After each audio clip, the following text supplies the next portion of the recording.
નમસ્કાર દર્શક મિત્રો, હું હિમાલી જોશી, મહિલા અને બાળ વિકાસ વિભાગ તરફથી આજના સાયબર ક્રાઇમ અને સાયબર સુરક્ષાના વિષયે સેટકોમ કાર્યક્રમમાં આપ સૌનું હાર્દિક સ્વાગત કરું છું. આપણે સૌ જાણીએ છીએ કે આજની ટેકનોલોજીમાં સાયબર ક્રાઇમ અને સાયબર સુરક્ષા કેટલી અગત્યની છે. આધુનિક સમયમાં જ્યારે વધારે પડતો મોબાઈલ, ટીવી, સોશિયલ મીડિયા વગેરેનો ઉપયોગ કરી રહ્યા છે, તો ત્યારે એની તરફ એના ગુનાઓનું પ્રમાણ વધી રહ્યું છે અને એટલી હદે ગુનાઓનું પ્રમાણ વધી રહ્યું છે કે ત્યારે એની આડઅસરો પણ આપણે જોઈ શકીએ છીએ. આવા જ વિષયને લઈને આપણી સાથે વાત કરવા માટે અને ખાસ કરીને સાયબર સુરક્ષા અને સાયબર ગુનાઓ ઉપર જાગૃતતા લાવવા માટે આપણી વચ્ચે ઉપસ્થિત છે માનનીય ભરતસિંહ ટાંક સાહેબ, જેઓ પોલીસ અધિક્ષક છે, CID ક્રાઇમ સેલ ગાંધીનગરથી આપણી વચ્ચે ઉપસ્થિત રહ્યા છે. તો સર, મહિલા અને બાળ વિકાસ તરફથી હું આપનું હાર્દિક અભિવાદન કરું છું. અને મેં જણાવ્યું એમ કે સાયબર સુરક્ષા અને સાયબર ક્રાઇમ વચ્ચે જાગૃતતા લાવવા માટે સરનો આખો વિભાગ સાયબર સેલ યુનિટ છે, જે ખૂબ સારી રીતે કામ કરી રહ્યું છે, જાગૃતિકરણના કાર્યક્રમો આયોજિત કરી રહ્યું છે. ખાસ કરીને આજનું યુવાધન, મહિલાઓ અને બાળકો ઉપર જે સાયબર ગુનાઓની અસર થાય છે, તો ક્યાંક આપણે એ રોકી શકીએ. તો ફરીથી સર, આપનું હાર્દિક અભિવાદન કરું છું આજના સેટકોમમાં. સર, અમારા દર્શક મિત્રોને આપ થોડું સાયબર ગુનાઓ કેવી રીતના હોય છે, તો એની થોડીક માહિતી આપ આપો. સાયબર ગુનાઓ કેવી રીતના હોય છે, બેનનો સવાલ બેઝિક સવાલ છે. અને ખરેખર જ્યારે સાયબર સુરક્ષાની વાત કરતા હોય ત્યારે સાયબર ગુનાઓ કેવી રીતે થાય છે એ સૌથી પહેલાં આપણે જાણવું જોઈએ. સાયબર ગુનાઓ એટલે જે ઇન્ટરનેટના માધ્યમથી કમ્પ્યુટર, મોબાઈલ એની ઉપર એટેક કરવામાં આવે અથવા કમ્પ્યુટર, મોબાઈલના આધારે કોઈના બેંક ખાતા કે કોઈની પ્રેસ્ટીજ કે કોઈ વ્યક્તિ ઉપર ગુનો કરવામાં આવે ત્યારે એને આપણે સાયબર ક્રાઇમ કહીએ છીએ. અને એમાં મોટાભાગે સાયબર ક્રાઇમના ગુનાઓમાં જે ઇન્ટરનેટથી અથવા મોબાઈલ કનેક્ટિવિટીથી આ ગુના થતા હોય છે. અત્યારે ઇન્ટરનેટનો ઉપયોગ દરેક જણ કરી રહ્યું છે, તો આજનો આપણો ખાસ એપિસોડ અમે મહિલાઓની સુરક્ષા માટે રાખ્યો છે.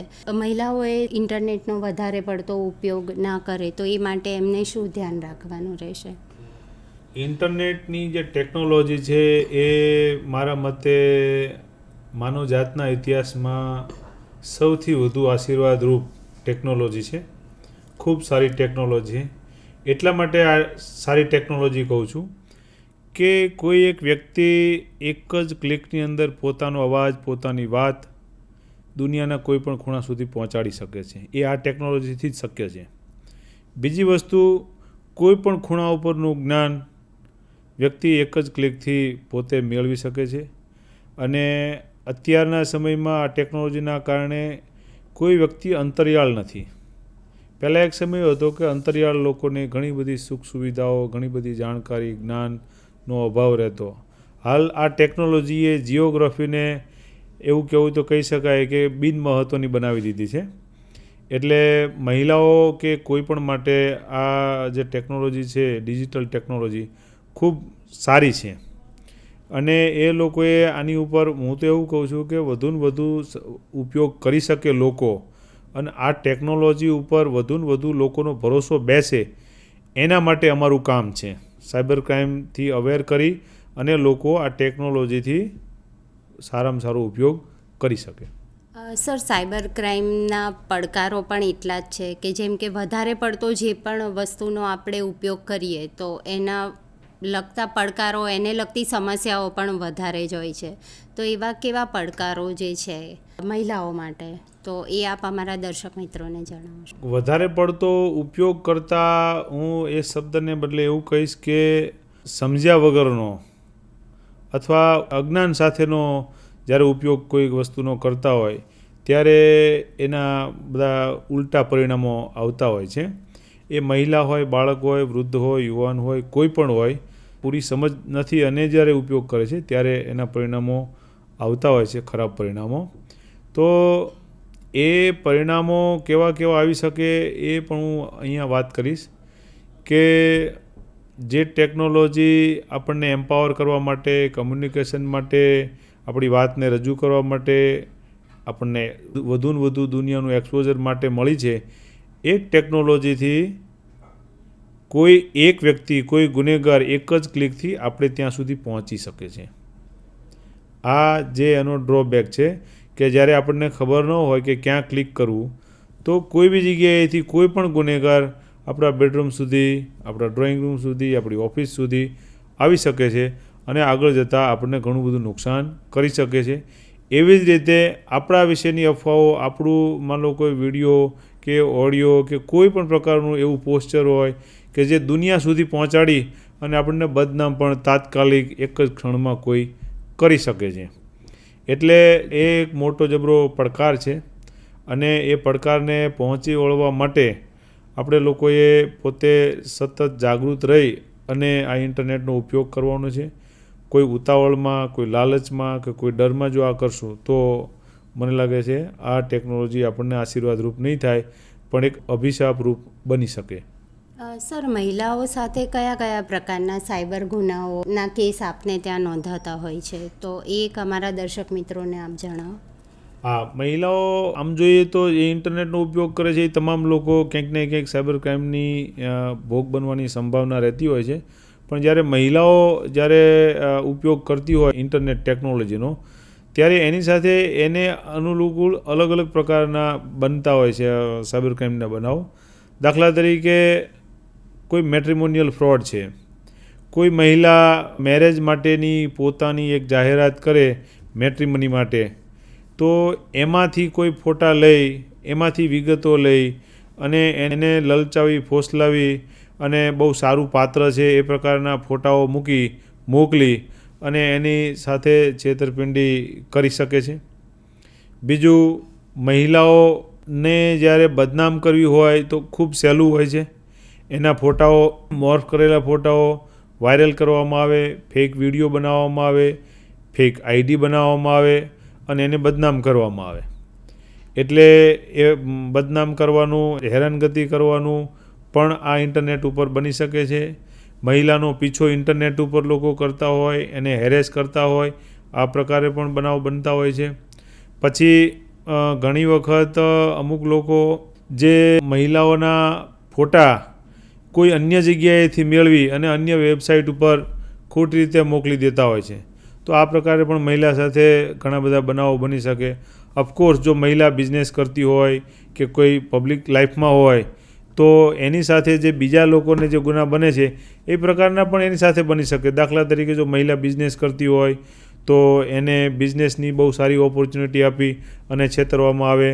કોઈ વખત જોબ કરવા માંગતી હોય તો જોબ માટે ઘણી બધી વેબસાઇટો ઉપર પોતે એપ્લિકેશન્સ કરતી હોય અને ત્યાંથી ગુનેગાર લોકો એનો ડેટા મેળવી અને એમને કોલ કરે કે બેન, તમને ઘરે બેઠા અમે નોકરી આપશું અને તમારે ત્યાં પેકેજિંગ કરવાનું છે અથવા અમુક પ્રકારની જોબ કરવાની છે, અમુક ક્લિક કરવાના છે, ડેટા એન્ટ્રીનું કામ કરવાનું છે. અને ઘણાને એવું લાગે કે બરાબર છે, આ મારા માટે ખૂબ સારી ઓપોર્ચ્યુનિટી છે, ઘરે બેઠા કામ કરી શકાય. એવા સંજોગોમાં પણ જોબ ફ્રોડ પણ એની જોડે થઈ શકતું હોય છે. એટલે ઘણી બધી મોડસ ઓપરન્ડીથી થતું હોય છે મહિલાઓ જોડે સાયબર ક્રાઇમ. સર, અત્યારના સમયમાં આપણે જોઈ રહ્યા છીએ કે ઓનલાઈન ઘણા બધા વસ્તુઓ આપણે મંગાવતા હોય છે. ઘણી બધી કંપનીઓ પણ અત્યારે વધી રહી છે. તો એવા ટાઈમમાં જો ઓનલાઈન આપણે વસ્તુ મંગાવી હોય અને ઘણીવાર ફ્રોડ થતા હોય છે, તો એ ઓનલાઈન ફ્રોડ સર શું છે એ અમારા દર્શક મિત્રોને. ઓનલાઈન માર્કેટિંગના ઘણા બધા પ્લેટફોર્મ છે. દાખલા તરીકે જ્યારે ખરીદી કરવી હોય તમારે ઓનલાઈન કોઈ વસ્તુની, તો ઘણી બધી કંપનીઓ છે, કોમર્શિયલ કંપનીઓ, જે ઈ-કોમર્સ કંપનીઓ કહેવાય છે અને આપણને આ પ્રકારના સગવડતાઓ, વસ્તુઓ પહોંચાડતી હોય છે. પરંતુ ઘણી વખત જે છેતરપિંડી કરનારા ગુનેગારો છે એ લોકો એકદમ સસ્તી વસ્તુ જાહેરાતમાં મૂકે અને ઘણા લોકોને એવું લાગે કે આટલી આ સસ્તી વસ્તુ મને મળી જતી હોય તો હું ત્યાંથી મંગાવું. એટલે એ લોકો પાસેથી પેમેન્ટ લઈ લેવામાં આવે અને પછી ત્યાં કંઈ એને મળતું નથી. એક અમુક સેલિંગ અને પરચેઝની એવા માર્કેટ પ્લેસ છે. દાખલા તરીકે ફેસબુક માર્કેટ પ્લેસ છે, OLX ઉપર પણ કોઈ પોતાની વસ્તુ વેચવા મૂકી શકે છે અથવા કોઈ ખરીદી પણ શકે છે કોઈએ મૂકેલી વસ્તુ. એવા સંજોગોમાં બંને જગ્યાએ પણ આવી રીતે પેમેન્ટ કરાવી અને વસ્તુઓ નથી પહોંચાડતા, અને એ લોકો જ્યારે એકદમ સસ્તી વસ્તુ મૂકે એટલે આપણે ખરીદીએ, પેમેન્ટ કરતા જઈએ અને પછી આપણને વસ્તુ ન મળે. પછી ઘણી વખત આપણે કોઈ વસ્તુ મૂકી હોય વેચવા માટે, દાખલા તરીકે ઘરે કોઈ ટેબલ કે ખુરશી કે કોઈ આપણને વધારાની વસ્તુ લાગતી હોય, OLX ઉપર કે ફેસબુક માર્કેટ પ્લેસ ઉપર વેચવા મૂકીએ, તો એ લોકો તરત જ એમાં એગ્રી થઈ જાય અને તમને પેમેન્ટ કરવાની વાત કરે કે હું પેમેન્ટ કરું છું, અને પેમેન્ટને બદલે એ લોકો તમને રિક્વેસ્ટ મોકલે પેમેન્ટની. એટલે આપણને એવું કહે કે તમે આની ઉપર ક્લિક કરશો એટલે મારામાંથી તમારામાં પૈસા આવી જશે, પણ ક્લિક કરવાના કારણે પૈસા આવવાને બદલે જતા રહે. આવી રીતે ઘણી વખત બનાવ બનતા હોય છે. એટલે મહિલા તરીકેના પ્રશ્નો અલગ છે, અને જ્યારે મહિલા પબ્લિક લાઈફમાં હોય ત્યારે પણ પ્રશ્નો અલગ છે. એટલે દરેક રીતે એની સાથે સાયબર ક્રાઇમ બની શકે છે. તો સર, ખાસ કરીને જ્યારે સોશિયલ મીડિયાની વાત આવે તો એની જે વધારે પડતો ઉપયોગ જ્યારે થવા જઈ રહ્યો છે, તો એ માટેના શું કારણો હોઈ શકે એમ? સોશિયલ મીડિયા એક એવું પ્લેટફોર્મ છે કે જ્યાંથી તમને પૂરી દુનિયાનું એક્સપોઝર મળે છે. હવે એક સૂત્ર છે કે જેટલું તમારું એક્સપોઝર એટલું તમારું રિસ્ક. તમે એકદમ કોઈ પણ પબ્લિક તમારી પોસ્ટ જોઈ શકે એવું તમે ઈચ્છતા હો તો એટલું તમારું રિસ્ક પણ એટલું જ વધે છે. એટલે કોઈ વ્યક્તિ કેટલું રિસ્ક લેવા માગે છે એ એણે પોતે જાણવાનું.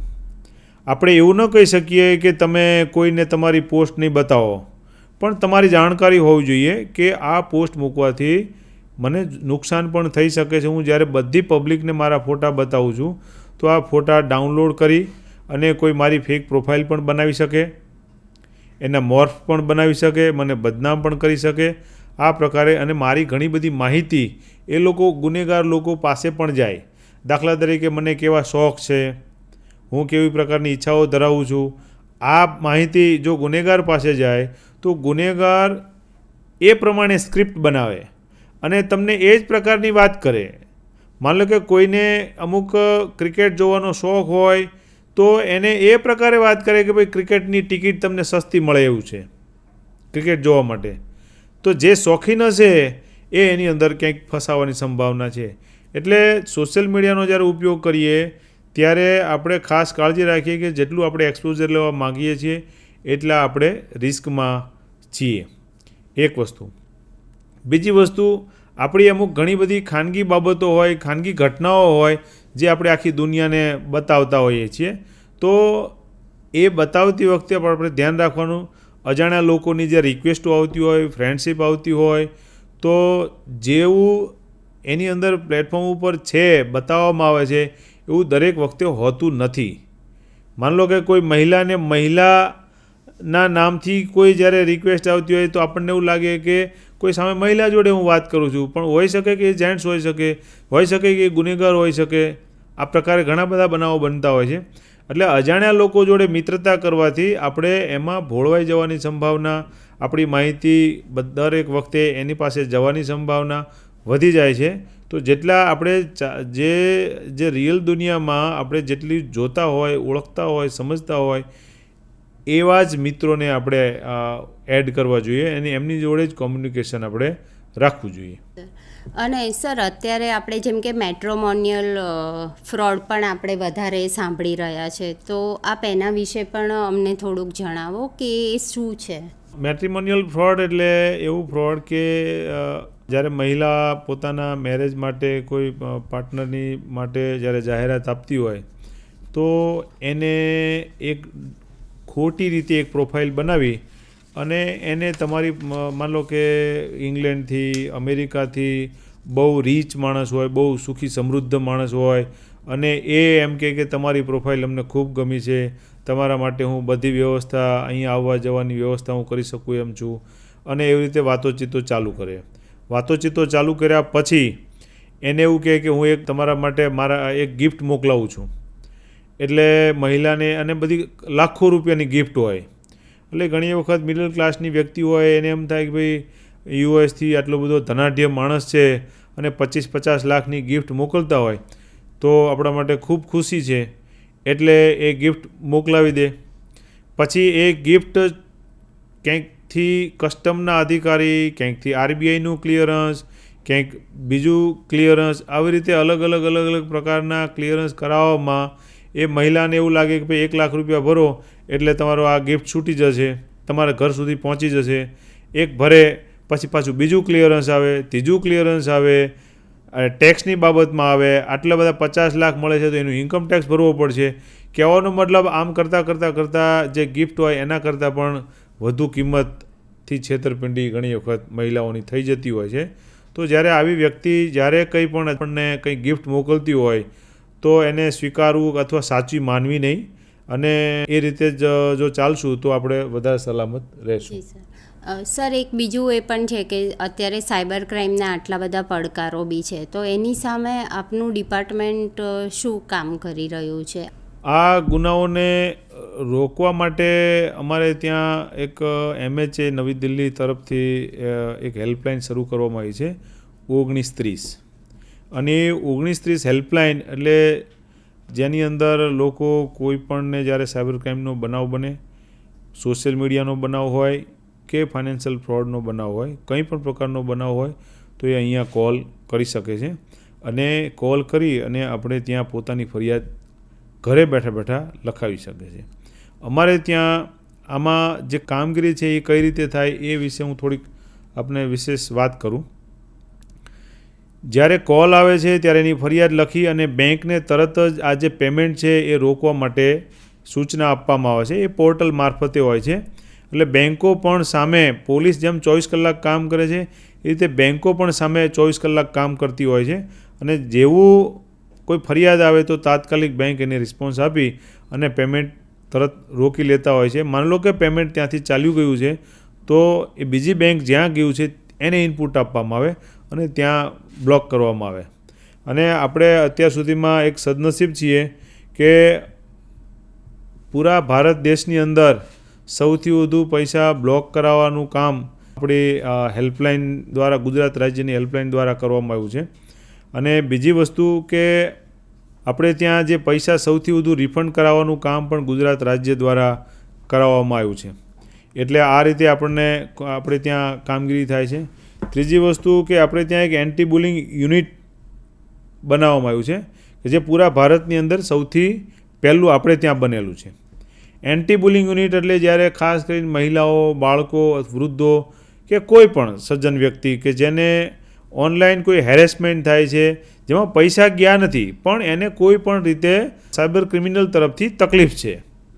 ઘણી વખત એનું પૈસા ન જાય પણ એનું વોટ્સએપ હેક થઈ ગયું હોય, યુટ્યુબ એકાઉન્ટ હેક થઈ જાય, ફેસબુક એકાઉન્ટ હેક થઈ જાય, તો આવા સમયે એને સાયબર ક્રાઇમ તરફથી મદદ કરવામાં આવે છે. બીજી વસ્તુ કે ઘણી વખત એને ટેકનિકલ સપોર્ટની જરૂર હોય, એને કંઈ આવડતું ન હોય. માની લો કે કોઈ એમ કે મારે 2 ફેક્ટર ઓથેન્ટિકેશન કરવું છે, મેં ક્યાંક સાંભળ્યું છે કે મારે વધારે પ્રોટેક્શન કરવું જોઈએ તો શું કરવું જોઈએ, તો એને અમે લોકો 2 ફેક્ટર ઓથેન્ટિકેશનનું એને શીખવાડી દઈએ, એને વિડીયો મારફતે અથવા ફોન કોલ કરી અને એને સમજાવીએ. ઘણી વખત સોશિયલ મીડિયા ઉપર લોકો સુસાઇડની પોસ્ટ લખતા હોય કે હું સુસાઇડ કરવા માગું છું, હું બહુ હેરાન છું, બદનામ છું, આવું કંઈ પણ. તો એવી જે પોસ્ટ મળે ત્યારે અમને જે સોશિયલ મીડિયા કંપનીઓ તરફથી સીધું ઇનપુટ આપવામાં આવે છે અમારી સાયબર ક્રાઇમ હેલ્પલાઇનને, અને એના લોકેશન મેળવી અને અમે લોકલ પોલીસને તાત્કાલિક ત્યાં મોકલીએ અને જે વ્યક્તિ સુસાઇડની વાત કરતો હોય તો એને અમે રેસ્ક્યુ કરાવીએ, એને મદદ કરીએ, કાઉન્સેલિંગ પણ કરીએ.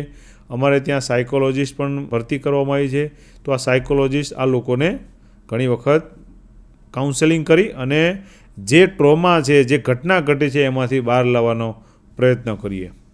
આ સિવાય ઘણી વખત નાની દીકરીઓ હોય કે જેની નાની મોટી કોઈક ભૂલ થઈ ગઈ હોય, કોઈ ફ્રેન્ડશિપ હોય કે કોઈ ફોટા રીતે વાયરલ થયા હોય કે કંઈ પણ આવી ઘટના ઘટે તો એને દૂર કરાવવાનું પણ અમારે ત્યાંથી કામ કરવામાં આવે છે.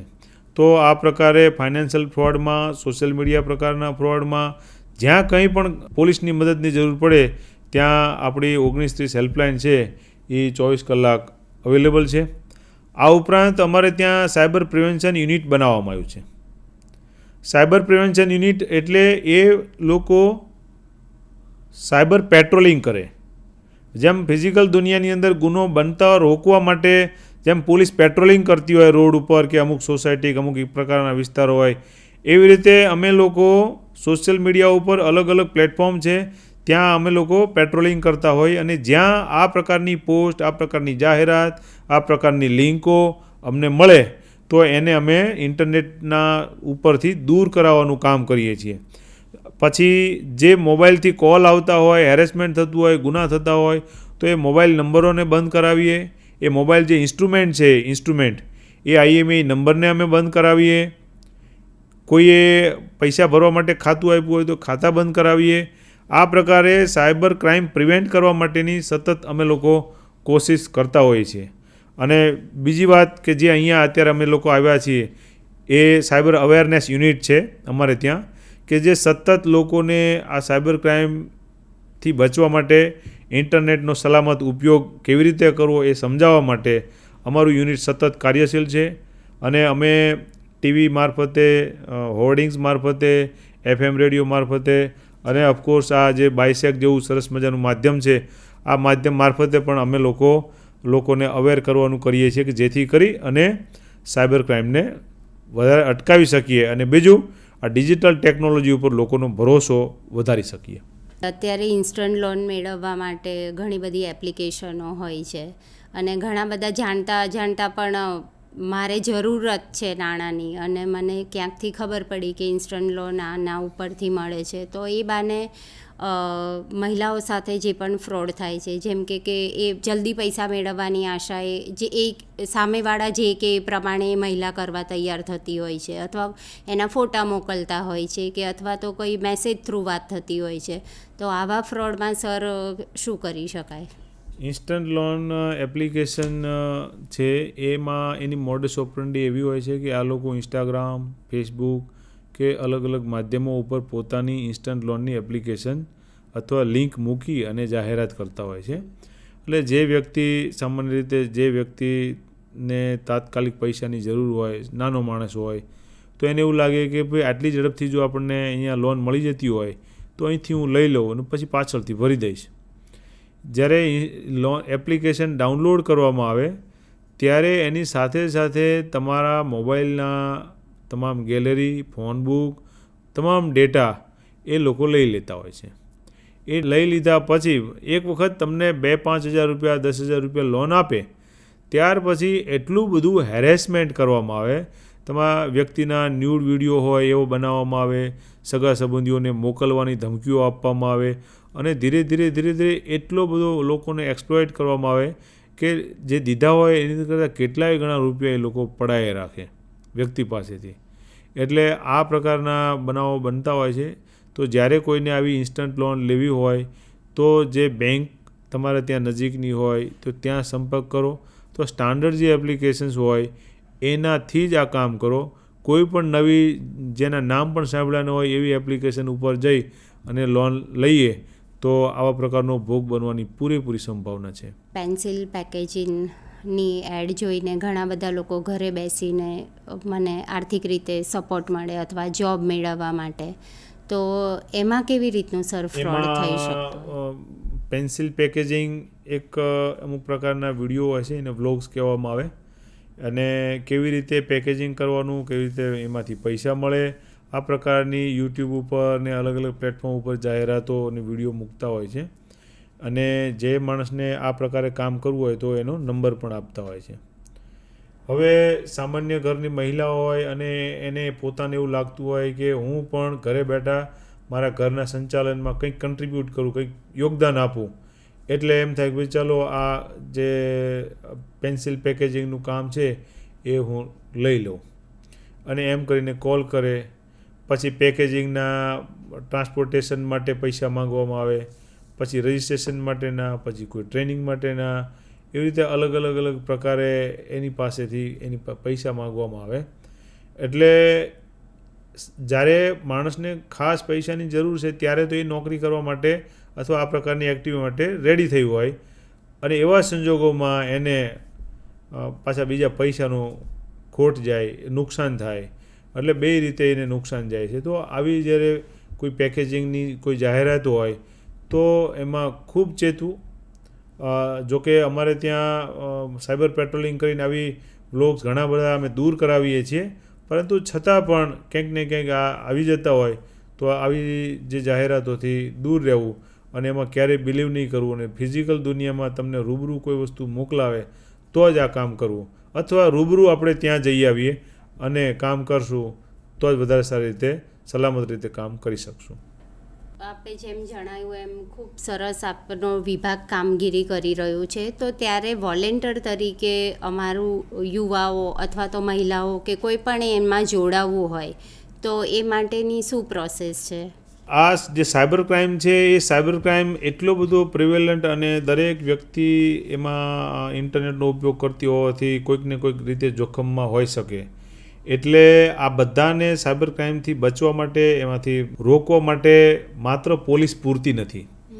એટલે અમારે ત્યાં સાયબર વોલેન્ટિયરનો એક કન્સેપ્ટ શરૂ કરવામાં આવ્યો છે કે જે સાયબર પબ્લિકના લોકો અહીંયા આવે અને જે આ સાયબર ક્રાઇમની જે ચેલેન્જ છે એ ચેલેન્જ સામે લડવામાં મદદ કરે. તો જ્યારે એ અવેરનેસનો કોઈ કાર્યક્રમ કરવો હોય તો વોલેન્ટિયર કરી શકે, મદદ કરી શકે. ઇવન ઘણી વખત તો એ લોકો પણ સોશિયલ મીડિયા ઉપર હોય, એમને પણ એવું લાગે કે આ પોસ્ટ ખરાબ છે, આને દૂર કરવી જોઈએ. દાખલા તરીકે ધાર્મિક કટ્ટરતા ફેલાવતી પોસ્ટ હોય, અફવા ફેલાવતી પોસ્ટ હોય, અથવા કોઈ છેતરપિંડી કરવા માટેની પોસ્ટ હોય, તો એવી પોસ્ટોને અમારે ત્યાં મોકલવામાં આવે એ વોલેન્ટિયર અને અમે લોકો એને દૂર કરાવીએ. તો આમાં તમામ લોકો જોઈન્ટ થઈ શકે છે. એકદમ સામાન્ય માણસ હોય કે એક્સપર્ટ માણસ હોય, તમામ લોકો અમારી સાથે જોડાઈ શકે છે. અને જોડાવા માટે એક અમારું પોર્ટલ છે cybercrime.gov.in. આ cybercrime.gov.in ઉપર જઈ અને વોલેન્ટિયરની ટેબ છે એ પસંદ કરવામાં આવે. એની અંદર પોતાને જે લગતી મળતી કામગીરી હોય એ કામગીરીમાં એ લોકો વોલેન્ટિયર બની શકે. તો અમે 3 કેટેગરીમાં વોલેન્ટિયર અમે રાખીએ છીએ કે જેમાં cyber volunteer for unlawful content, cyber awareness promoter અને સાયબર એક્સપર્ટ. અનલોફુલ કન્ટેન્ટ માટે કોઈ પણ બની શકે. અવેરનેસ પ્રમોટર અને સાયબર એક્સપર્ટ માટે થોડા ઘણા ટેકનિકલ જાણકાર વ્યક્તિ હોય એ અમારે ત્યાં વોલેન્ટિયર બની શકે. તો હું આ માધ્યમથી હું બધાને આમંત્રિત કરું છું કે અમારા ત્યાં જોડાય અને આ જે સાયબર ક્રાઇમની જે ચેલેન્જ છે એને આપણે બધા ભેગા મળી અને એની સામે લડીએ. સર, સાયબર ક્રાઇમથી સુરક્ષિત રહેવા માટેનો મંત્ર શું?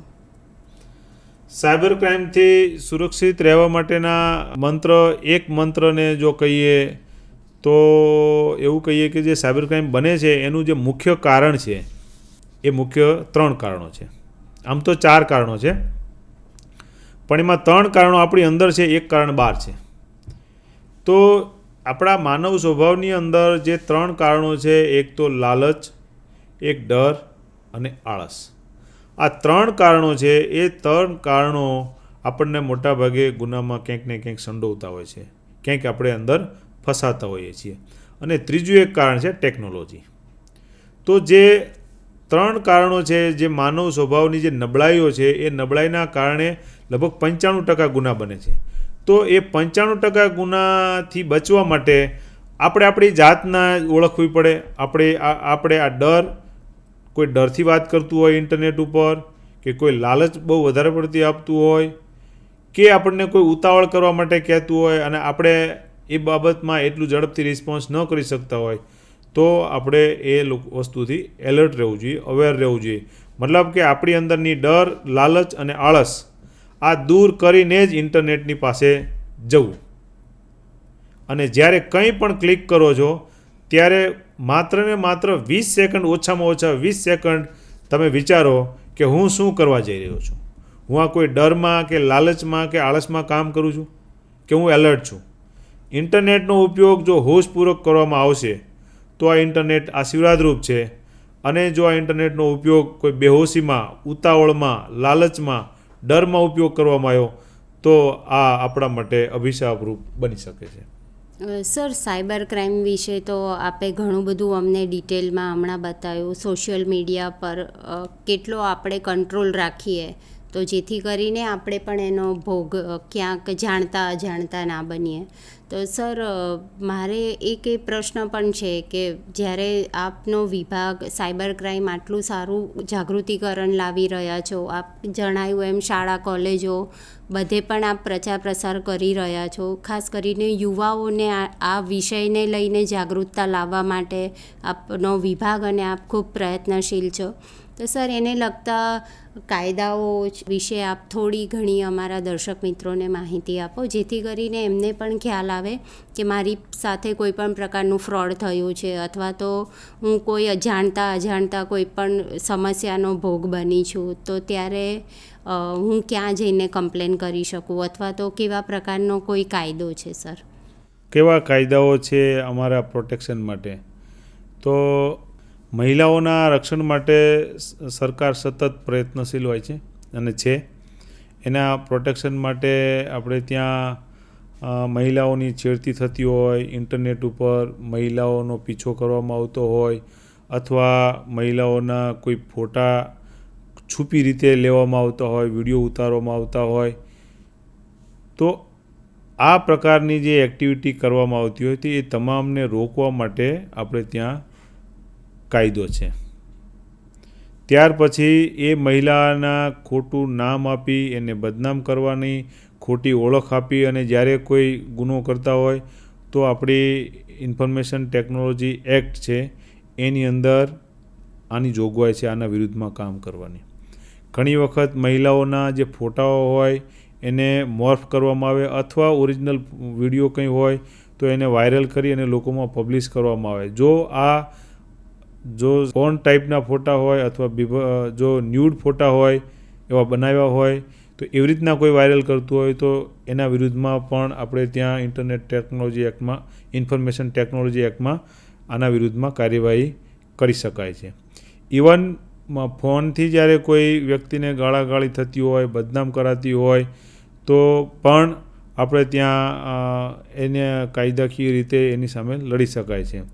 ખાસ કરીને હું તો એવું કહું છું કે મહિલાઓને કાયદાનું જ્ઞાન ઓછું હશે તો ચાલશે, પરંતુ એને સમાન એની ન્યાય માટેની જે લડતની જે જુસ્સો છે એ જો એની પાસે હશે, એ ડરી નહીં જાય ન્યાય મેળવતી વખતે, તો મને લાગે છે કે એને મદદ કરવા માટે સરકાર તત્પર છે. એને માત્ર પોતાની રજૂઆત કરવાની છે. પણ આપણે ત્યાં જે સામાજિક પ્રકારની જે એક સ્ટ્રક્ચર એવું છે કે જ્યારે ભોગ બનનાર જ પોતે શરમાતું હોય, ભોગ બનનાર પોતે જ ડરેલું હોય, એ જ જ્યારે પોતાની સાથે બનેલા બનાવો કોઈને કહેવા તૈયાર ન હોય, ત્યારે બહુ કફોડી સ્થિતિ ઊભી થતી હોય છે કે અમારી સમક્ષ જ્યારે ભોગ બનનાર જ નથી આવતા ત્યારે અમારે ક્રિમિનલ સામે કાર્યવાહી કરવામાં ખૂબ તકલીફ પડતી હોય છે. એટલે મારું તો આ માધ્યમ દ્વારા તમામ બહેનોને એક સૂચન છે કે જ્યારે કંઈ પણ આપની સાથે ગુનો બને છે, આપની સાથે નાનો મોટો અન્યાય થાય છે, તો એ સહન કરશો તો તમારી સાથે ફરીથી બનાવ બનવાની સંભાવના છે, કારણ કે એનાથી ગુનેગારને બળ મળે છે. એટલે કોઈ પણ પ્રકારનો ડર રાખ્યા વિના આનું રિપોર્ટિંગ કરો, 1930 ઉપર રિપોર્ટ કરો, અથવા જો ગુનો લોકલ તકલીફ હોય તો લોકલ પોલીસ સ્ટેશનો છે એમાં જઈને પણ આપ ફરિયાદ કરો. આવી અમારી નમ્ર અપીલ છે તમામ બહેનોને.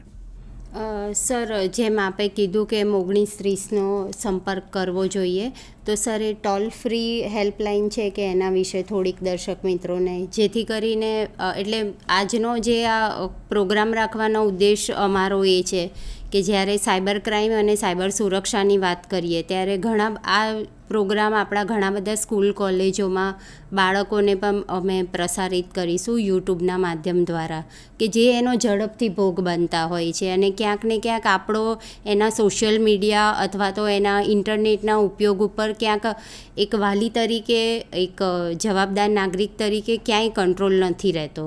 તો એવા સમયમાં એ લોકો હેલ્પલાઇનનો કોન્ટેક્ટ કરી શકે તો આગળ એમને એ હેલ્પલાઇન કેવી રીતે મદદરૂપ બની શકે? અચ્છા, બહુ સારો પ્રશ્ન છે. ઘણી વખત જાણકારીના અભાવે કંઈ ગુનો બની ગયો કે કોઈ બી રીતે ગુનો બની ગયો તો એનું સોલ્યુશન શું? તો કંઈ કરવાનું નથી. 1930 ઉપર કોલ કરશો, માનો કે ફાઇનાન્શિયલ ફ્રોડ થયો કે સોશિયલ મીડિયાને લગતો ફ્રોડ કોઈ બનાવ બન્યો તો 1930 ઉપર કોલ કરવાનો. તમારી ફરિયાદ તમને મોબાઈલમાં જ SMS-થી આવી જાય છે ફરિયાદનો નંબર, અને સામેથી તમને સાયબર ક્રાઇમમાંથી કોલ આવે એટલે તમારે એ લોકોને જે કંઈ પણ પ્રકારની છેતરપિંડી થઈ હોય એ પ્રકારની વિગત આપી દો. સોશિયલ મીડિયા ઉપરનો કોઈ પ્રશ્ન હોય તો એમને એ પ્રકારની વિગત આપી દો. એટલે એ લોકો ઓનલાઈન તમારી નામની ફરિયાદ દાખલ કરી અને કાર્યવાહી સતત કરી નાખે. ઘણી વખત કોઈ વ્યક્તિ, કોઈ મહિલા પોતાનું નામ ન જણાવવા માંગતી હોય, ફરિયાદ કરવા માંગતી હોય તો આપણે ત્યાં cybercrime.gov.in એની ઉપર જઈ અને એનોનિમસ કમ્પ્લેન કરી શકે. એનોનિમસ એટલે એમાં તમારે નામ કોઈક વસ્તુ ભરવાની જરૂર નથી, માત્ર તમારે ફરિયાદ કરવાની છે. અને નામ જોગ પણ ફરિયાદ કરવી હોય તો પણ કરી શકો છો. એટલે ફોન ઉપર પણ ફરિયાદ કરી શકાય છે અને સાથે સાથે પોર્ટલ ઉપર પણ ફરિયાદ કરી શકાય છે. જ્યારે એનોનિમસ ફરિયાદ કરતા હોય, નામ વગરની ફરિયાદ કરતા હોય તો ખાસ યાદ રાખવું કે જે અંગત બાબતો હોય એ બાબતમાં પછી પોલીસ કંઈ કામ કરી શકતી નથી. જે જાહેર જીવનને લગતા કામ હોય, દાખલા તરીકે ધાર્મિક કટ્ટરતા ફેલાવતી પોસ્ટ હોય કે પબ્લિકને અસર કરતી બાબત હોય, એમાં નામ ન જણાવવા માંગતા હોય તો એમાં પોલીસ કામ કરી શકે. પણ અંગત તકલીફ હોય એમાં તમે નામ નહીં જણાવો તો પોલીસ નિવેદન કોનું લેશે અથવા કોના વિરુદ્ધમાં કામગીરી કરશે, એનો પુરાવો કોણ આપશે, એવું થતું નથી. એટલા માટે એમાં ફરિયાદ કરવી બહુ મુશ્કેલ પડતી હોય છે. એટલે આપ બે રીતે આમાં ફરિયાદ કરી શકો છો. સર, સૌથી વધારે અગત્યનું તો એ છે કે જ્યારે પોલીસનું નામ સાંભળીએ, મારી સાથે ગુનો થયો, મારે ફરિયાદ પણ નોંધાવી છે, પણ એક એવો ડર હોય છે કે જેથી કરીને મને એમ થાય, આપે તો અમારા દર્શક મિત્રોને જણાવ્યું કે 1930 ઉપર આપ સંપર્ક કોઈ પણ કરી શકે છે, પોતાનું નામ પણ જણાવવાની જરૂર નથી. પણ સર, તેમ છતાં પણ એક ડર રહે છે કે ક્યાંક મારી માહિતી લીક થશે અથવા તો મારું નામ આવશે. તો સર, એક ડર દૂર કેવી રીતે કરી શકીએ આપણે મહિલાનો કે એ વગર કોઈ ચિંતાએ તમારું જે આટલું સારું અભિયાન તમારું ડિપાર્ટમેન્ટ ચલાવી રહ્યું છે તો એનો એ લાભ મેળવી શકે? સર, જ્યારે મહિલા સાયબર ક્રાઇમનો ભોગ બનતી હોય છે ત્યારે મેં હમણાં વાત કરીને કે મોટાભાગે તો ગુનેગારે ડરવાનું હોય, પણ અહીંયા કોમ્પ્લેક્સ પરિસ્થિતિ ઊભી થાય છે કે એમાં જે ભોગ બન્યું છે એ પોતે ડરે છે. એટલે ડર માત્ર પોલીસનો નથી, ડર સમાજનો પણ છે.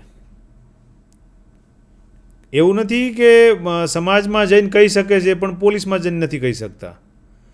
દરેક વખતે ડરે છે, કારણ કે પોતે મહિલાઓ માટે જે એની ઇજ્જત છે એ ખૂબ મહત્ત્વની હોય છે અને એના વિશેની જે રેપ્યુટેશન છે એ ખરાબ થાય, ભલે પછી ગુનેગારને ફાયદો થાય કે ગેરફાયદો થાય, પણ પહેલાં પોતાની જે ઇજ્જત છે, આબરૂ છે, પોતાનું નામ છે એને મહત્ત્વ વધારે આપતા હોય ત્યારે આ પ્રકારનો ડર આપણને વધી જતો હોય છે. પરંતુ સાયબર ક્રિમિનલ્સ એવા હોય છે કે જે જો ફરિયાદ નહીં કરવામાં આવે તો ઓર ને ઓર હિંમત કરતા જતા હોય છે. એટલે डरने का मतलब है डराने वाले का हौसला बुलंद करना.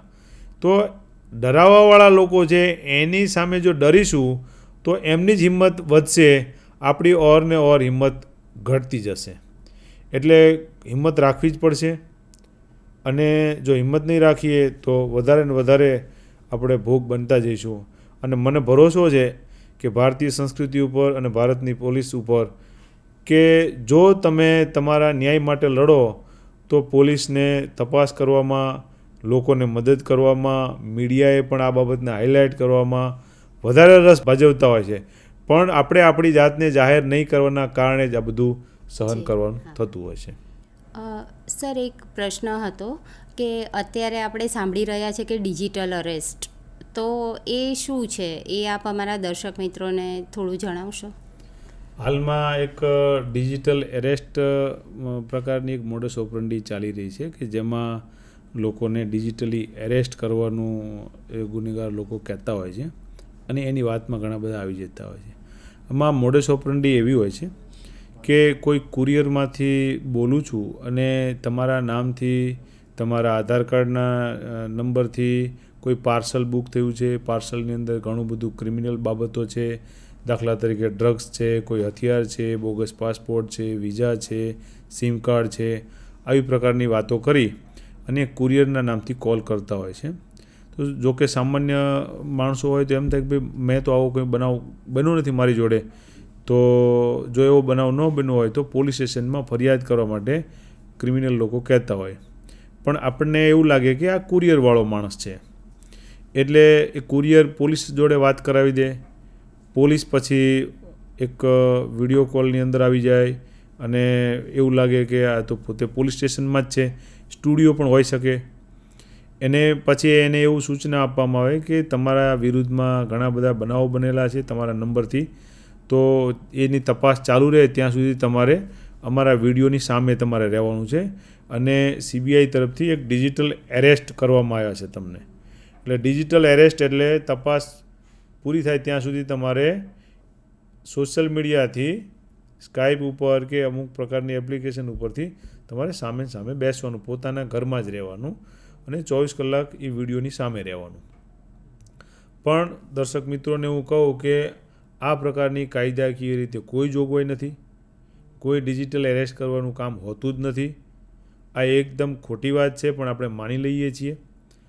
તો અને માની પણ માત્ર એટલા માટે ઘણા લોકો ઘણા ડરતા નથી, પણ સહકાર આપવા માટે પણ માનતા હોય છે કે ભાઈ એ લોકો કહે છે તો શું વાંધો છે, આપણે આપણા ઘરે જ છીએ અને આપણને કોઈ પ્રશ્ન નથી તો આપણે એની સામે રહીએ.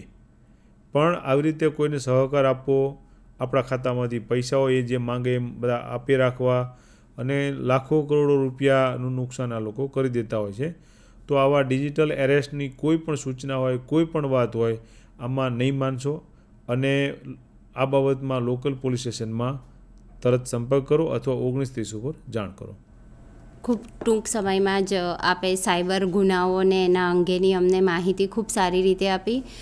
સર, મારો છેલ્લો પ્રશ્ન એ છે કે મારી ખાસ કરીને યુથ અને મહિલાઓ માટે આપનો સાયબર ક્રાઇમ અને સાયબર ગુનાઓથી બચવા માટેનો એક મંત્ર અથવા તો એવો એક મેસેજ કે જેથી કરીને એ લોકો આ જે ગુનાઓ જે વધી રહ્યા છે તો ક્યાંક એનો ભોગ ના બને. એક તો સૌથી પહેલાં તમારો પાસવર્ડ સ્ટ્રોંગ રાખો અને બીજું તમે કંઈ પણ ક્લિક કરો છો તો ઓછામાં ઓછી 20 સેકન્ડ વિચારીને ક્લિક કરો. આ અમારો મંત્ર છે.